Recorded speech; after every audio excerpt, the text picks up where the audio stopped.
What's up, Philadelphia sports fans? I am Anthony Pinto. And I'm Keith Malashevsky. And welcome to the War Room. We are War Room Philly. Keith, how you doing today? Doing pretty good. You know, it's a lovely week. You know, I would say, obviously, we're in the midst of football season, so any week there is an Eagles win. Philadelphia as a whole is having a good week, and we've had, the Flyers have done all right, but with 4 for 4, we've had good things to look at overall. If you can ignore the Flyers' most recent outing and really ignore it. When they say fly or die, I think they chose the latter on that. But it's a mischief night. Yeah, it is mischief night tonight. If any of you hooligans are out there, you know what I was thinking. In my adult life, it would be fun to I don't think anyone is going to be coming around hitting any houses. But what if you just sat hide in the bushes, waiting with a paintball gun, and just. I was dreaming about that too. But yeah, nevertheless, Howie not getting into any mischief. I can tell you that much for sure. I don't think you did. But yeah, so we got, like you said, we got 4 for 4. Sixers are on right now, right? We're currently, this is your first game or your first quarter. Break show? I don't know. I don't know. I don't know. I was fighting with technology, trying to share our post to get people. No, I know, and now I'm trying to do the same. I was trying to tag you, but it wouldn't let me tag you without having a location. It's just a mess. If those who don't know me, I mean, I am fairly adept with technology, but there are times that I struggle, and this was one of them. We're all there. Sometimes it just doesn't want to work for you. But yeah. What up, Jay Ziggy? Hiya. The ever so lovely Jay Ziggy. By the way, she had some dope pictures. Yeah. As Spider-Gwen. Mm-hmm. Venom Gwen? The Spider Venom Gwen? Is it just the regular one? I don't know. So the actual suit is, and correct me if I'm wrong, Jamie. The blonde anti-Gwenum. Okay, that's what it is. If I'm not mistaken, I might have that. There's so many variants. There are, I'm looking at a bunch of your. Yeah. I actually added the one over there in the white. I got that one because it sort of reminded me of her suit. I like it. I think that Anti-Gwenum and right. Yeah, and I think that one's anti-Venom Spider-Man, if I remember correctly. I believe you. A Walgreens exclusive. But yeah, I had to get a few of my pops right. Because I know the collection's gonna get, it's holiday season comes up. Let's see. I got the Roadhog up there though. I had him. He's on one of the shows. He was out here, but it always feels weird not having my 2 Philly sports pops in our frame. So I digress as I do best, and I ran over my toe. I actually I digress have as I ran. A space in my lovely home. Yeah. Now that I can actually put some Funko Pops, I can transfer my collection from my parents' house to my current residence, and now I can start. I have my. It's not gonna be a man cave because you never really get a man cave when you're living with your girlfriend, significant other, whatever you want to say. You don't really get that. But it will be more my space, so that'll be nice. Yeah, y'all Joey G at the game. Already taking it in, and Keith, he's been hitting some Philly restaurants too, like in the Philly restaurants. Yeah. Give me your take, because I got it from chat last week, but give the people your take on the Joe Girardi hire, as I find a seamless way to slide us into some sports talk. I fished my wish. Yeah. I fished my wish. We saw that, I saw on your I knew you were going to like that. Today. I was lurking in the comments. The Gabe Kapler hire from 2 years ago, I guess, at this point, popped up on my memories, and I thought it was a rather apt time to go because there were some people calling for Joe Girardi back then, which I believe we had talked about that, as a possibility. Because, who wasn't talking about that as a possibility? I believe at the same time we were talking about him and the former Red Wings coach, I think, was the Flyers coach. Because I think Gabe and... Quenneville? Not Quenneville. He was Blackhawks. It doesn't matter. I think he's coaching for the Maple Leafs now. But anyway, I digress. Point is, he was hired around the same time that we ended up getting our coach for the Flyers, who were named nameless because he deserves to be nameless at this point. You already that far out on Hack? Yeah. Well, you make the Hack job. Yeah, but the Hack job. Yeah. But yeah, so like that was the conversation. There were some nice comments in there that we were talking about, and my ever shining optimism was out there, much like my optimistic 13-3 record that I had for the Eagles was out. This season. I'm always optimistic. I mean, you got to be optimistic about your team. I was pretty flatline when the Gabe hire. I wasn't anti-Gabe, but like I said, I honestly believe I gave him the most fair shot I've ever given a manager. I think maybe in my life, but especially here. My sentiments were like, it could work. I don't know if it will, but it could. Yeah, I liked I liked the idea of a fresh face and everything, but again, it never panned out. No, it didn't. And again, it was by no means his fault. Gabe's, I should say, who's actually in line, it looks like, to get the San Francisco job, which I would actually like. Because it would give me a little bit of a reason to root against them. I want him to get another job because I think he deserves another shot somewhere with maybe a GM that might, I don't know, provide him with something of a rotation or a bullpen that might help. I mean, I know he had a good lineup and he might have leaned too heavily on the analytics, which Joey G is a fan of. We talked about Joey Binder. Yeah, Joey Binder. We talked about that last week. Me via chat, you via actually being on here. No, I like the tone that he will set. I like the approach he has. Everything he was on today, speaking with Mike Missinelli on 97.5. And it was a very good interview, and we heard a lot of good things out of him in his press conference, too. A lot of things that he had brought right out of that into that interview. And overall, I knew what I was getting in Joe Girardi. I know that I'm going to like what I get from him. He talked about how he knows how he needs to set a tone, how he needs to, have an approach and make sure there is discipline. But at the same time, he wants the players to have fun, and I like that. You can have fun, but you still got to do your job, and I love that. And I'm so ready for him to cultivate our young lineup and cultivate our young roster overall. Bring on that pitching coach, whoever it may be, but he said by the end of this week, which makes it sound like he's looking at somebody that is currently in the World Series, and that's just the impression that I get. Oh, I see where you're at. You know what I mean? Okay. If because he's like, oh, we'll have that settled out by the end of the week. Game 7 starts tonight. It does, and I'm excited for that. In like 15 minutes, too. I'm excited for that because we're gonna go Stros! I hate the Nationals, you know that. I've loved this series though. It's been a beautiful series. I mean, it's something that's happened because every single one of these wins has been a road win for each team. I mean, that's insane. I told my friend, I said it was like a mutual friend of ours, and he was very like, it's gonna be Stros in 4, and I was like, dude, do not make me defend the Nationals, but they're smoking hot right now, and they are a team that's built for this playoffs. You know what I liked last night? And maybe somebody out in chat might have seen this as well. My favorite moment was, I guess it's 2 moments that played into each other. Bregman carrying the bat to first, and then Soto carrying the bat to first to mock him.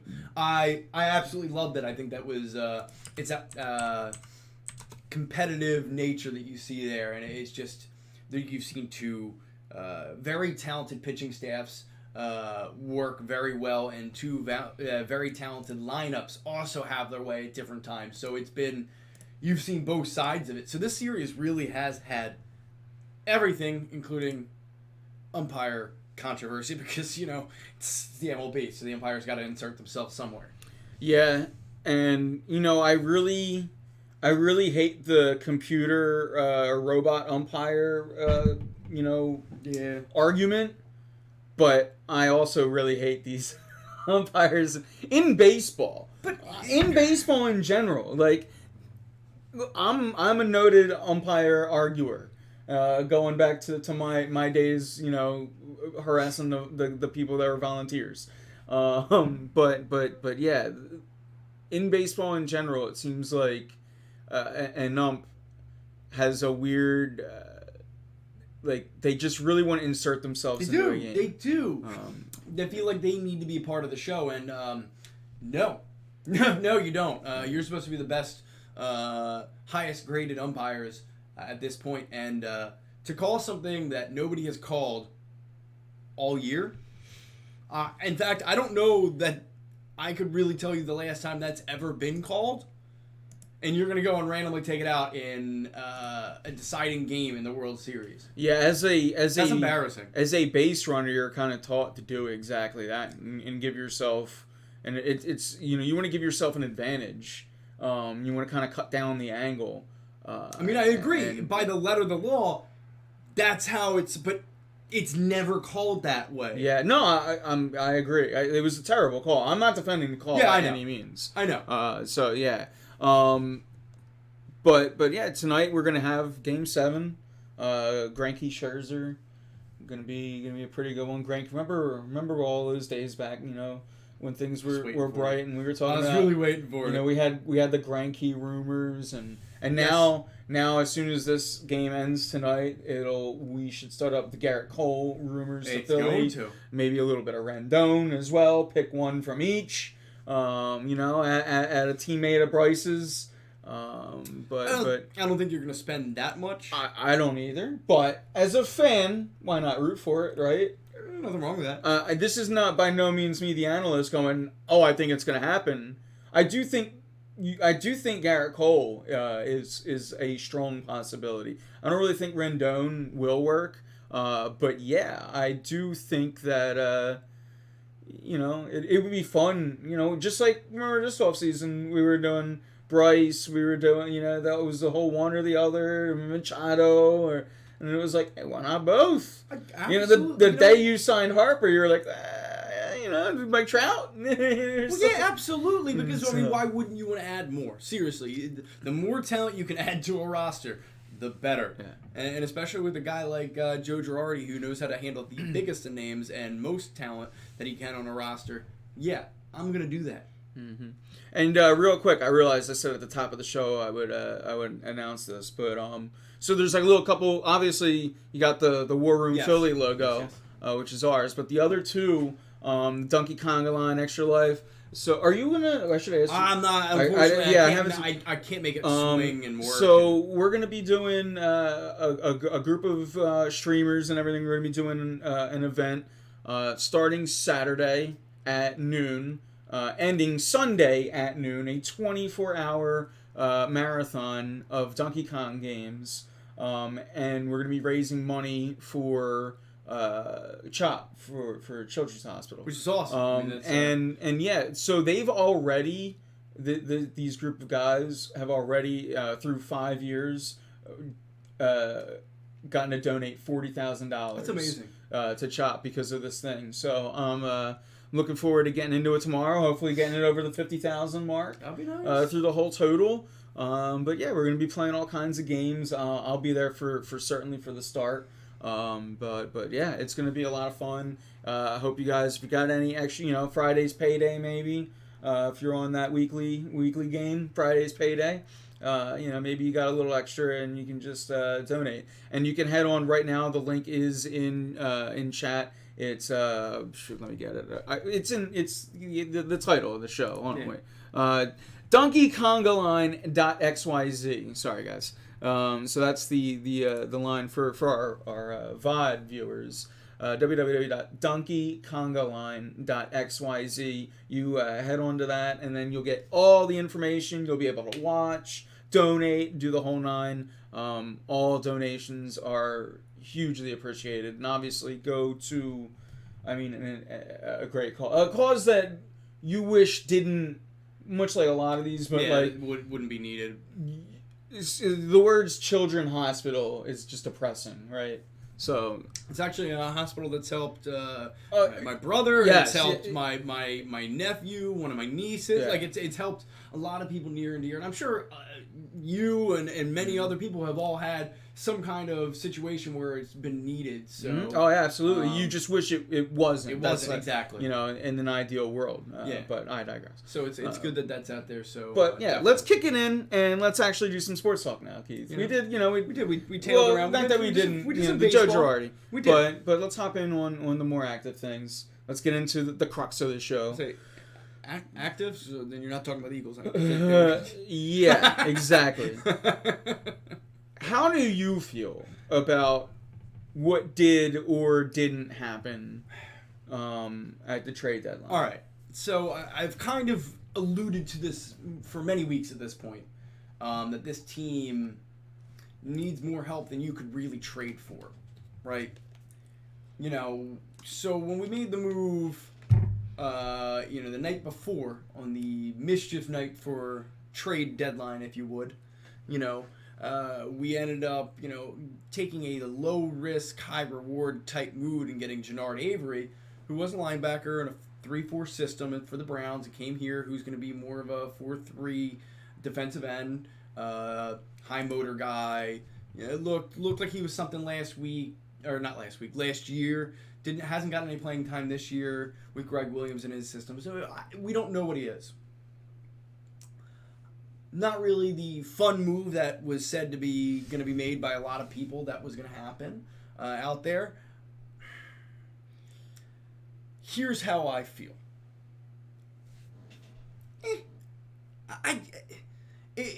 You couldn't. There's only one person that could have been traded for this year that was very, very heavily linked to the Eagles that I really was going to be all in for no matter what the take was, and that was Jalen Ramsey. Now that one, sure, I would have done 2 firsts and a 4th, and yeah, you basically gained a first-round pick back by getting him and everything like that, and that's fantastic. A 2nd for Robbie Anderson.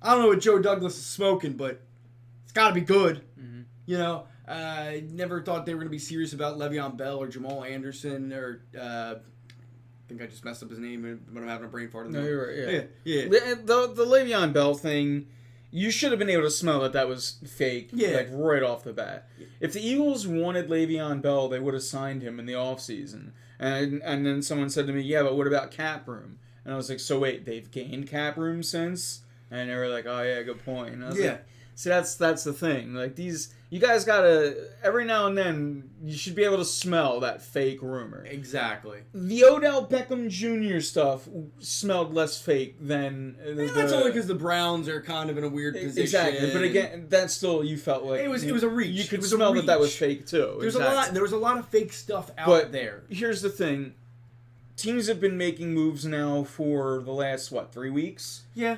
Howie Roseman has completely dropped the ball on this trade deadline and this trade season, if you will. I think a lot of the people we wanted, though, were priced out of the range of reasonable. Not Marcus Peters, not Aqib Talib. You could have gone out and gotten some defensive backs. And, maybe the wide receiver that we all really wanted wasn't there. But there was still some help out there. There was still help on the cheap. And at the end of the day, I said this last week, hey, you didn't have to be buyers, but maybe you should look at it being sellers. And they didn't even consider doing that. And to be honest with you, it feels a lot like the Phillies, where just staying put doesn't seem good enough. Like, even after the Phillies went out and got Drew Smiley and Vargas, they still didn't have a pitching staff. I'll say this, though. The Eagles needed to at least get a Drew Smiley as a wide receiver, and they didn't do that. But here's the thing: I don't think there was that guy really. I mean, you could say Emmanuel Sanders, yes, that might have been a possibility, but that's only the only name out there that would have been there, because. So that's where I thought they needed to be aggressive and get Emmanuel Sanders and Chris Harris. From what they were saying about Chris Harris and the way that he didn't move anywhere, obviously he would have been expensive as a rental, and I'm not a fan of just throwing picks for rentals when I feel there are too many holes on this team, because you need, potentially a cornerback. But hey, you know what? Avante Maddox looks like he's playing this week, and then you have Mills, Darby, and Maddox starting for your team. Cravon LeBlanc coming back. So you have a lot of guys that are good, maybe not great, but good players that you can go ahead and have starting on your team that really does help solidify that. You have Timmy Jernigan, who's going to be coming back and has a reinforcement.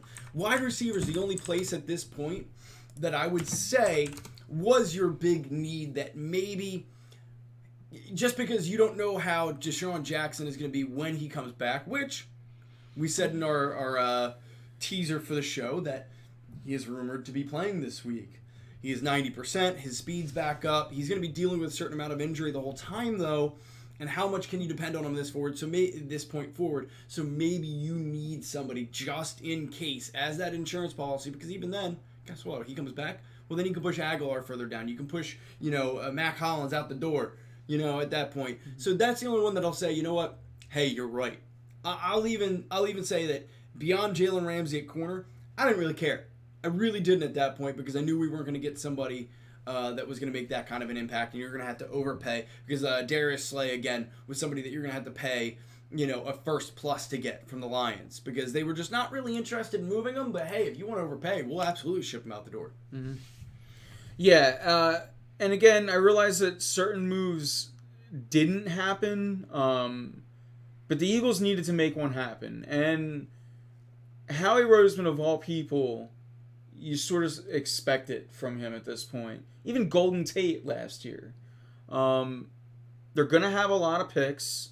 I don't like the argument that just because they don't draft well doesn't mean you should just waste picks to kind of go back to your point. Absolutely. Because I was going to sarcastically go, but Keith, they don't draft well. But I didn't want to interrupt you. You still need to have those picks, and you still need, because guess what? They don't draft well. Right now we have Miles Sanders, who, yeah, he's a little banged up, and maybe he wasn't the best, but he's looking like he's going to be at least a contributor down the line. You have Andre Dillard, who has played well since Jason Peters has gone down. I would like Peters to slide over and let, I know it's not going to happen. I know it. First off, he might not play anymore. Also, that might not happen. But honestly, and again, I know it's not going to happen. But I would love him to slide over to left guard, say Amalu, be on the bench. And while at it, Big V, a piece that you could have easily moved for something. You didn't. Yeah. But again, I'm not going to kind of go up in arms about getting rid of offensive line help. Just throwing it out there. And also, what up, Murph? We see you in chat. Yeah, Russ, what up, Russ, also. So, yeah, just saying hi to everyone. But real quick. No, go ahead. I was going to say, and Murph, yes, you're right. They do know that they're not good enough. That's the thing. Because I said this, I don't know if you heard that when you came in, but this team needs more than one piece to really be over the top. Now, maybe not. Maybe, because, we loved this team at the beginning of the year, and besides Malik Jackson, you're going to have everybody else back at some point. So, the wide receiving core is I think everyone, and again, the main thing I'm going to harp on this show as far as the trade deadline, it's as egregious as not addressing the Phillies pitching. I realize a lot of cornerbacks move. You needed to make a cornerback move 3 weeks ago. Now, like you were saying, you could maybe hold them off now with some reinforcements Maddox coming in. Back, is but eligible to come off IR. There's no wide receiver. There's no reinforcements coming in. I know Deshaun Jackson's coming back, but he's also going back out. Yeah, this is a temporarily fix. I hope I'm wrong. And I know he's coming back this week, but far, I might even be tempted to keep him on the shelf for another week, have that bye week, and then have him come back against Seahawks. Sucks. He does. That's why I feel good about Which is probably why, from our source, we heard he's going to play maybe not the whole game. Not the whole game, because you can get some work to get him up to speed. And it's a good source. I kind of have to keep it on the hush, but it's a good source, and I wouldn't just throw it out there if I couldn't, but because that's not our style. We're not a clickbait site, you know what I mean? So, but just know it's someone close to never mind. It's someone close to the team though. I feel like this team is good enough if Wentz excels. They don't have a number one corner, 3-4 solid guy experience. Yeah, you're right. So here's the thing, and I agree that Wentz does need to play a little bit, and I think we started to see We actually that saw last game. I think we I saw realized maybe, it might not come out on the stat sheet. No, but he made a key run that Sound it was a decisions. busted up screen that he decided to run, and they called it a draw. It was not a draw by design. Yeah, it was, like that was something that he was like, no, this isn't going to work. It was a screen pass gone bad. It right? was, yeah, and I that know was exactly what player you're talking about. And he made another clutch throw late that was right on key, and it really, I mean, that we're seeing Wentz mature into the role that he needs to be in. He's seeing the offense a little bit better, and maybe it's because he's been so injured in and out and things like that in the past 2 years that he's never had that chance. But I think we're headed that direction, and we're going to get what we paid for, which is excellent. Yeah, what's the one thing I've really been harping on Wentz this year? And the offense in general. It's every now and then you have to just design a play with a built-in quick decision. Yeah. And I think he's been going for the home run all far too often this year. We saw a lot of the check down, even and especially with his legs this game. As a matter of fact, let me pull up his rushing. 35 yards on 8 attempts, Carson Wentz. It's not bad. And also, what was he doing? He was sliding. Yes, he was. And knowing when to avoid contact. I'm all for it. Just like when, with Mike Vick, you didn't want to just take away the legs. I realize we're afraid of injury, but you can't take away that key component to Carson Wentz's game. And if it goes to helping this offense move through the play quicker, one more reason why you need it. But yeah, I do agree with everyone. I think most people are being, not most, but there are that fashion, that Folesian society, if you will, that are being a little too harsh or weird on Wentz. But that being said, I've been saying it feels like all year, Wentz and Cox, both sides of the ball, need to step it up. Not that they're necessarily the problem. No, but you're but right. They need to step it up because this team goes as far as your two highest paid players. If Fletcher Cox steps it up, I mean, your defense takes a whole notch up because, I mean, if he's disrupting like he can, then your defensive ends have a little bit easier time. Then your secondary has an easier time defending, so that improves the defense as a whole. If Wentz can do some key decision making and make the offense better that way, you're going to be able to have a more efficient time. You're going to have more success. You're going to be able to take the lead and stay there. You're not going to worry. I mean, both those players make this so much easier for everyone. And I think I'm probably not alone here in saying that if everybody else does what they need to do and those two players step up, I mean, this team can make another Super Bowl run. I'm not saying they're going to win the Super Bowl. I'm not going to say that they're automatically the favorite because breaking. You heard it right here. 8:05 on October 30th. Keith just said Eagles are winning the Super Bowl. Sorry, what were we saying? You were getting on a good flow there. I was. I'm sorry. Listen, because we've seen that we've beaten the Packers who were up there at the top. Now the Niners. I mean, the Niners have a very, very nasty defense, but we just took the Bills' defense at home, which is it's a top 5 defense this year. So we obviously know that we can do something against them. The Niners are another notch up, but that gives you some hope that maybe in the playoffs you can make some noise. I don't know what's going to happen when let's say you do win your division because you managed to go and get that 10-6 record and beat Dallas and only get 2 more losses the rest of the way for this year, which could be the Seahawks and could be the Patriots, and then you win out, which is very possible. Oh, let's hope it's not. We're going to one of those games. I would say, so let's. But you have that that could be potentially what it is, but then you beat Dallas and you end up winning the division. Then you have one home game, then you have to go on the road for the next 2 games in the playoffs, which could be going to Seattle, could be more than likely going to San Francisco. That's what ends up happening at that point, and you got to be able to take your game on the road, and you got to be able to step it up like you did in Buffalo and say, hey, listen, this is your house, but we got some answers for this. Mm-hmm. Yeah, I agree. I like it seems like San Fran. I know that we're getting a little off topic, but we are, and maybe that's what we do best. I have evidence to support that I'm wrong on this too, but I don't fear a team with that kind of quarterback. with like the Jimmy Garoppolo. And like I said, I have evidence to prove me wrong. See Kirk Cousins. But you know, Kyle Shanahan calls a nice offense. I was gonna say that team, their offense feels like our defense is geared for it a little bit more. You know, more stout through the run game and kind of like almost how the Eagles are playing this year, where it's, you know, they're not really. Correct me if I'm wrong. They're not really breaking open over the top too often. No. Yeah, I'm not gonna act like I'm a San Francisco 49ers expert, but from what I've seen at least, it seems like a lot of underneath and things. So again, we're way off topic. Is this probably will never happen? Very strong run game too, which we're that's what I'm saying. They're stout with the run, and what do we do best? Exactly. Shut down the run. I mean, if there's one thing, I know I've been hard on Cox, but he's still a beast in the run game. I just need to see him get after the quarterback a little bit more. Absolutely. He can still take his guy. I demonstrated one of the weeks you weren't here where he could take his guy and just shove him back. You know, like he's at training camp, and the you know that NFL player. All right, Chris Berman. I know, I did hear that.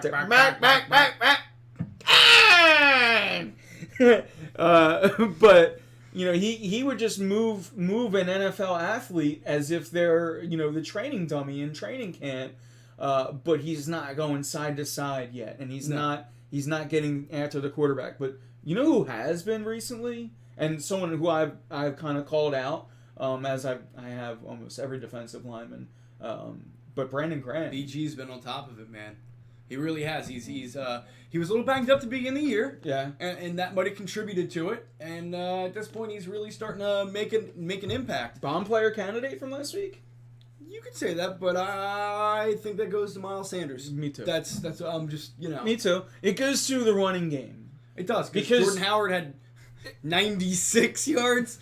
90, so close. And that 23 carries, 96 yards. But converse that to the 74 yards, which only took 3 carries from Miles Sanders. I think it's, you know, who got banged up, and Jordan Howard had the block on that 65-yard run, though. And how about that? Look, I'll give credit to a lot of the people who call for the dual back set.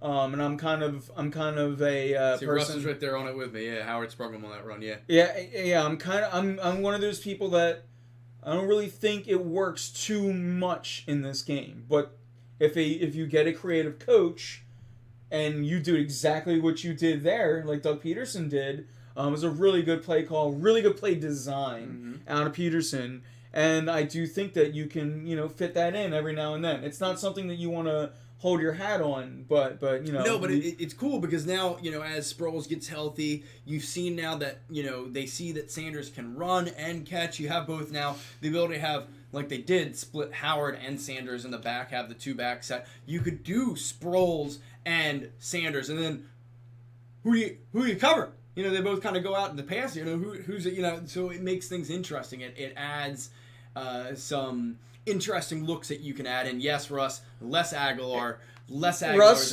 finally a 2-position argument that we agree on. 2 tight end, 2 running back, 2 wide receiver. Not 2 quarterbacks, but any of those positions to get less of Aguilar, I do agree with you on. I do. I just want to see more Arcega-Whiteside, possibly. I know he's a bust. Listen, at this point, yeah, but I'll say this. I know. No, I'm not saying like, but that's just. I agree. That's been my feeling since day one on him. I agree, but at this point, listen, I don't care if he's not showing you anything in practice. I just don't want Nelson Aguilar or Matt Collins out there. Just give me him, so at least then you can say, listen, we're admitting our mistake, but here, now see it. I will take anything over Matt Collins. Look, Nelson Aguilar, I'll throw a little bit of a bone to, because we've seen some flashes of talent. Matt Collins sucks. I want Greg Hall. Or Greg Hall. Greg Hall. I do want Greg Hall. I want Greg Ward. I want Greg Ward out there. I want Greg Hall. That was a weird callback. I want Greg Ward out there more than Matt Collins at this point. And in fact, I said at the beginning of the season, preseason, I thought that Greg Ward. I almost did it again. I almost did. I thought that Ward had. I'm just going to call him Ward. That he had won the position battle I also kind of thought that Hollins couldn't show the ability to stay healthy, which he has done. But, Mr. Special Teams has even been screwing up on special teams lately. He stinks. He really stinks. It seems like the only thing I like about him is that he wears like a former Eagles jersey into the stadium every week. Yeah. Murph, that is a very good question. It is an issue that we can't get Ertz the ball more at this point. Some of it has been scheming, like Matt Patricia and the Lions. They purposely took him out of the game because Matt Patricia saw firsthand what he did to his defense in the Super Bowl. So he did do, but there's other games where no, he was not. Like the Buffalo game, they didn't really do anything to scheme against him there, and he wasn't in it. So you kind of need to get him more involved. Because you get him involved, you have Goddard doing some things. It's going to wreak havoc when you get into that 12 personnel to be able to add options and make the defense kind of go back on its heels a little bit. Because that's when you start seeing like that 12 personnel with two backs, you know what I mean, and a wide receiver out there. It says, where are they going with this? And that's the kind of uncertainty that you want. So, yes, he needs to be more involved. I don't care if you're force-feeding him at a certain point, because guess what? Last year, he set an all-time high for tight ends with, 116 receptions? Yeah, make it happen. So, obviously, defensive coordinators are scheming to shut that down, and in my opinion, it would be more of a problem if you weren't getting production out of that spot through Goddard. But to go on with your this offense isn't clicking on all cylinders by any Absolutely means. not. So at some point, you do have to figure out a way to get Ertz involved. And the coaches need to do it. The coaches need to make a plan. Personally, why not just send him straight? Just run a fly route every now and then. He's able to do that. One or the other. You know what I mean? He's got the talent to do that. I'd like to see them run. When you're getting caught up against a linebacker. You see Wentz constantly calling audibles. That's something he can even check down to. Absolutely. Send him up the seam. You could see Ertz go up the seam and just wreak havoc there, because I don't think there's a linebacker quite athletic enough to keep. I mean, believe me, linebackers are a lot more athletic these days than they were. But like a linebacker or a safety is still going to have their hands full trying to cover Wentz Ertz when Wentz is going to throw him the ball out there. You got to cover Wentz when Ertz is going to throw to him in the new version of the Phillies special. Yeah, absolutely right. But no, I agree. I agree with your follow up too, Murph. If he is the best or one of the best tight ends, like we all thought he was, it is up to the coaching staff to still get him involved. They do need to do a better job, as you so aptly put. But yeah. How would you feel about a super QB like 20, 30 yards behind Wentz? Yeah, why not? Just waste a playmaker on the field for somebody that's going to be throwing a Hail Mary that equates to a screen pass. But we do have a game coming up this week. Yeah, obviously. Sixers, by the way, 62-43 at half. We haven't been able to really keep up because chat's been so active. It has been very active, yeah. But we listen. I think it was like a 7.5 point line this week against the Timberwolves. Roko's return. Yeah. My least favorite Roko. 82-0. You know who my new Roko is now? Who's your new? Can you guess? Actually, I'm curious. I don't Who's the Roko of this team? Not the Roko, but the guy I hate. The guy I hate. The guy you hate? Not hate, but he drives me nuts. Probably Mike Scott. No, I'm a big fan of Mike Scott. Okay. No, Mike Scott's got game. Is it Furkan? It's Furkan. I want him Furkan off this team. I don't understand how the Furk he got a 2-year contract with this team. Let me just say this. For somebody who manages to disappear on a basketball court, then miss a shot, how dare he wear bright yellow shoes? How dare you shrink and try to hide? And there was... Granted, I like them. I like the bright yellow shoes. But how dare you try to do that? They're trying to develop a bomber, Keith. No, listen. I applaud Brett for doing that in the sense of he had to throw somebody out there. He has to give him a try for that 10 to 15 games to see if he's worth anything. And then guess what? He gets banished. I just see Korkmaz blows. But yeah, I'm sorry. What was the? I got distracted. Well, he has to send him out there for 10 to 15 games, and inevitably, when he doesn't turn into the shooter that we need, he goes and gets banished. And you know what that means? More Thibault. Yeah, everyone seems to be on board. That much like how I didn't like the Arcega-Whiteside draft pick. I saw Thibault and immediately liked him. But Carson Edwards. Yeah, exactly. You and I were actually on the same page with that. We really did like that. I do get the people that say, "What about in the second round?" But yeah, I'm Thibault's game is it's gonna mature, and if that offense gets hot at any point during this year, beware. But that's what the deep thing, it's clear. That's what the Sixers need. We all knew this even before they ever took, before the ball tipped this year. They need a three guy. They need somebody to hit threes. Whether it be but from the bench. And listen, if you're out there calling for Simmons to shoot more and shoot the three more, it's just not going to happen. So let's I know it drives me nuts to a certain degree, and I'm not going to say it doesn't, but he's addressed it. He goes, look, I know I'm not a good shooter. I know I'm not. There really hasn't been. I mean, it's 3 games, but I really only saw a couple of opportunities in the last game. Only a handful. The first 2 games, he was dominant in getting to the rim. Not so much the first half of the second game, but against the Celtics, he got to the rim all day, all night. So that's when you don't need it. It's when he passes up a good shot that that's where it gets that's where I think people should fault him. People went nuts when he did and it was a gross move. The inbound one hand pass straight to, and it was a bucket straight to Harris. Tobias. Straight to Tobias. That was a beautiful move, and people were like, you should have shot it. Why? It worked how it needed to work, and it was a great move. It was a heady play, and that's what he's good at. He has those. Just let him do his thing, and eventually, some kind of shot will develop. It will. I have faith that it will go there to enough of a degree that we'll be okay. But for now, right now, let Brett work this lineup. Let him see what he needs to do. Because let's be honest, this team's going to make the playoffs. Mm-hmm. This team is going to be one of the top 3 teams in the East. Yeah, I don't see them getting any lower than 2. I don't either. I have them as the 2 seed, but I have them as the 1 seed because, and I said on your status, and I said, I think in chat last week, I remain steady. 61 wins. I feel like they could be a 60-win team. And the way they're playing the first 3 games, and now even in this game where they're up by like 20 points, they really could be that team, and they could be number 1 in the conference. Yeah. By no means am I like, Keith, you're crazy with a 1 seed. My thoughts on it is Ben Simmons is going to be the MVP of the regular season. Joel Embiid is going to be the MVP of the playoffs.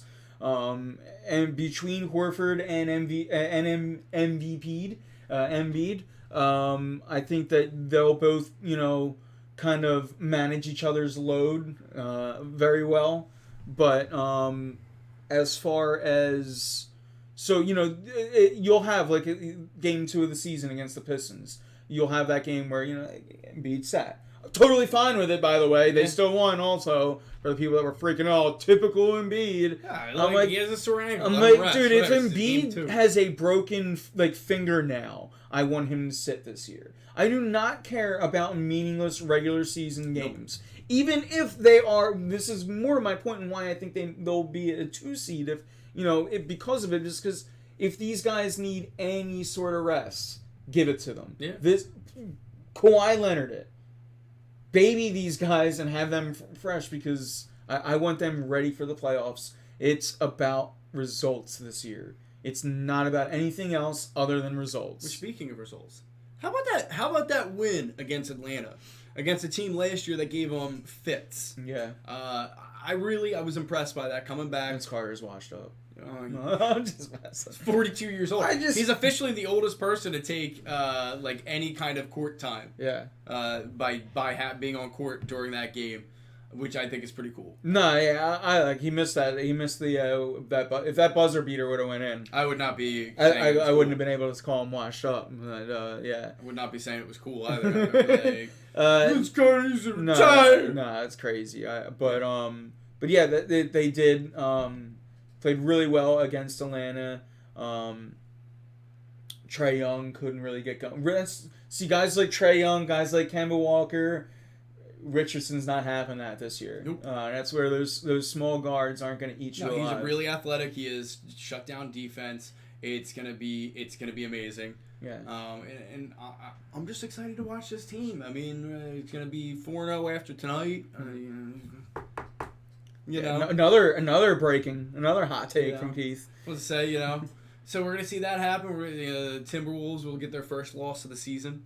It's gonna be fun to see this in the inevitable showdown rematch of Kawhi Leonard versus the Sixers in the finals. Yeah, oh, okay.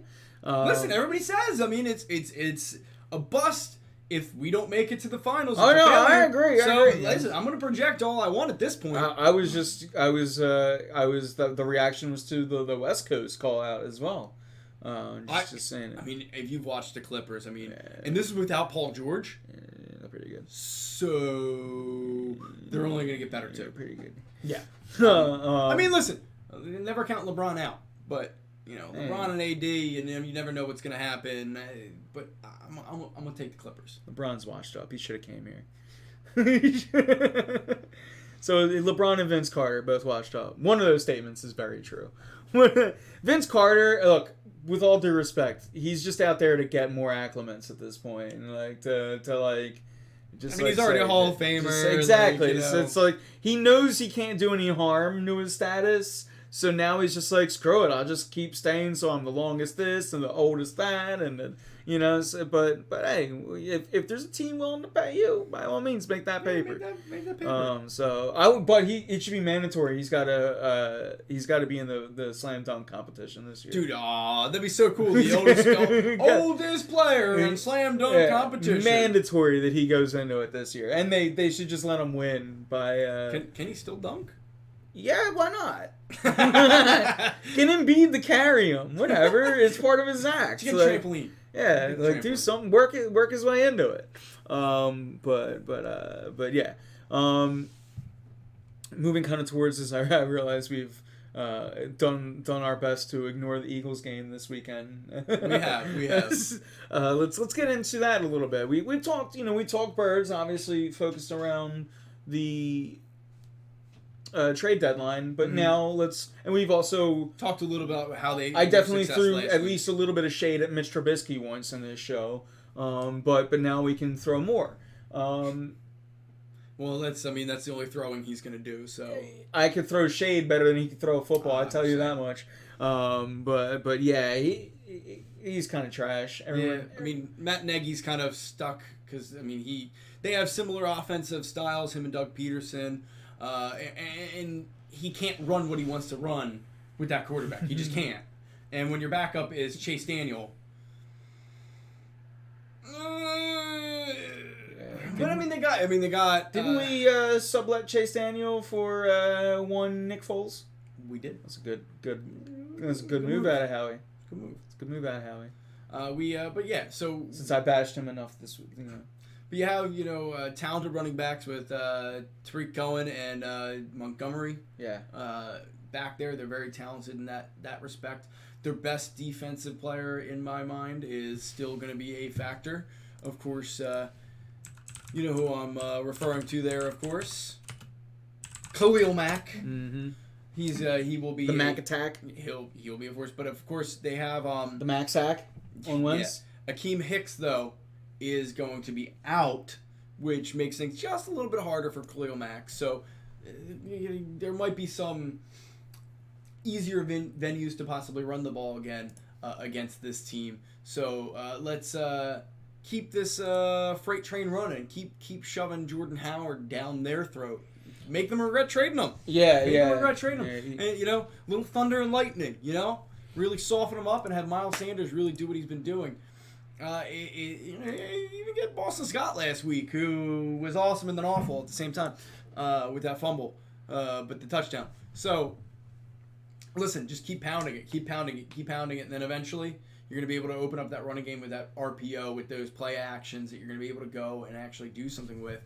And even a 90% Deshaun Jackson, which you may not use the whole time, if you have some play actions that will open him up down the field because they have to keep the safety low because you're pounding the rock, you're going to make some big plays, and you're going to be able to get out to an early lead, and you're going to be able to keep it. And I mean, that is key to this game, getting that early lead and really just staying safe with the ball. Yes. And I don't mean that in safe and play call. I mean not turning the ball over, because you saw what happened to Buffalo when they were turning the ball over as often as they did. Yeah. For this team and this offense specifically this week, Sproles, Jackson, Sanders, all three on the injury report, but all three kind of expected to play. Sanders says he's going to practice tomorrow and then play on Sunday. That's what he expects to do. We should want one of them on the field at almost all times. I agree. Those three, you realize you take Sproles with a grain of salt. And honestly, I wouldn't even mind if they finally did just sublet him as a punt returner and that's it. Also, but if he's going to be a part, of this offense, like Doug Peterson always wants to make him a part of, then yeah, he needs to be out there as one of the playmakers because, like we had mentioned, there's Alshon Jeffrey, he is what he is. He's looking a little slower this year. But he still has that specific skill set. He's not a playmaker at this point in his career, though. Your three playmakers on offense outside of your tight ends, who kind of limited, especially if you're not going to run them straight down the field like I want. Then you pretty much are stuck with Sproles, Sanders, and Jackson. Because Alshon, let's be honest, he's banged up. He's definitely not. I mean, he looks. I feel like maybe your pop could run faster than him at this point. Like that's how I feel about this. If he's got the chair. The chair definitely. But no, I mean, like seriously, I mean, we can definitely see that Jeffrey has not gotten healthy since he got hurt. Maybe having this bye week after this week will be able to give him the chance to really heal up and get back to at least some semblance of what he was. I mean, that again might be why you needed that wide receiver to give him that break. Yeah. But I mean, this team each week hopefully gets healthier, gets more potent, gets more powerful. We win against the Bears. We get that bye week to heal up, and then we go back and we hit Seattle, and who knows what happens at that point. Yeah, and at this point, Seattle, we got to keep them out of this, and just take care of this week, and kind of go with one of their favorite cliches, go 1-0 this week, And we saw the Ravens expose them a little bit. Expose Seattle, yeah. Lamar Jackson's really fun to watch. Too. Yeah. Side note, we're watching that Patriots Ravens game this week. I mean, that's gonna be fun to watch. Yeah, no doubt. So Keith, I think I know, but who's your bomb player for this week? We're giving Miles Sanders the bomb player for this week, right? Absolutely. And I can I guess who I think your bomb player is this week? Is it Jordan Howard? Are you gonna say no? Just to I was thinking about it, and I hate that you called it. Because I was gonna be mine, and we've been seemingly on the right path this week. Are Minnesota? Is this happening again? Yeah, it did actually. Minnesota hasn't learned anything. You guys are stupid. They ran the Rocky Steps for those who didn't know, and it's going just about as well as it did for the Vikings when they did it. Listen, Howard probably is the guy. I don't think I've called for him yet this year, so I think a little return to home. I think that's probably right where I'm at. Yeah, he's been, first off, like I said, we saw earlier with 23 carries, I said earlier, 24, something like that. He's getting fed. He's going to be the primary back this week, I would assume, with Sanders being a bit banged up. Yeah, why not? The Windy City, you're going to have to keep the ball on the ground. I thought Peterson did a good job at adjusting his game plan with the weather last week. But yeah, I'm kind of I liked the Howard pick as well, as I was saying. But on the flip side of the ball, you're gonna kind of have to get in there and stay stout. I'm gonna go Gerard Avery. No, I'm just kidding. Just kidding. I didn't even get to give my whole spiel on that. On overpaying. We all said the price was too high on all these people out there, but they went and spent a 4th round pick on a guy that was picked in the 5th round, and that's not always the worst, but it is when the guy hasn't really done much. But I digress.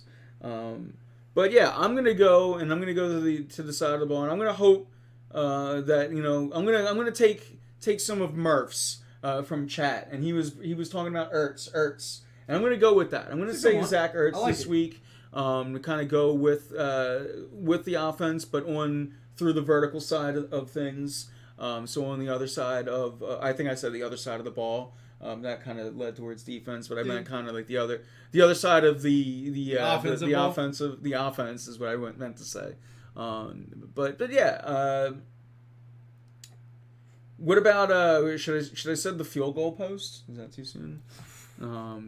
But yeah, it's funny. I saw your tweets at the same time. I'm mad that I didn't see the one first, because when you said why does Doug Peterson go for 2, and I was gonna because didn't you see the Golpa, and then you corrected yourself. It was like because it was the next touchdown, and it ends up being a miss, and I'm like, oh, that's why. Yeah, those posts was shaking. Speaking of shaking, we got a full fight going on. There's coaches involved in this. Ooh, it's interesting. It's Simmons on top of Towns. Simmons has got Towns in a chokehold, and I'm into all of this right now. Not like that, Keith. Not like that. Not that there's anything wrong with that. What was that noise? What hit the table? There's anything wrong with that. Kind of curious as to see what the play was. Yeah, I was going to say. Karl Anthony Towns we have the Sixers game like right in front of us. Hot. Sorry for being distracted for our VOD fans. But yeah, something happened. Here we go. Oh, it's just he threw a punch. It's just a fight between Embiid and Towns. And Simmons is like, no, you don't touch my player. Don't touch my friend. Or it's like, who said step right? You don't do that. No, you don't say that. Not do that. Yeah, he's gone. He's gonna be gone for a couple of days. Get the hell off of him. I see Embiid probably getting a tech just because they're gonna do it. Yeah, he should get. He's not gonna.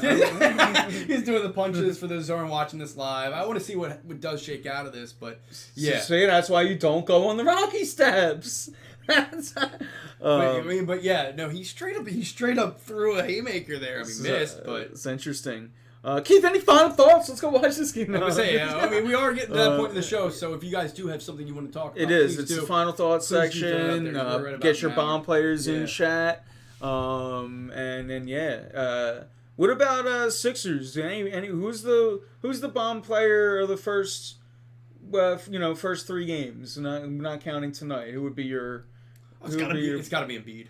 It was Embiid last had game for sure.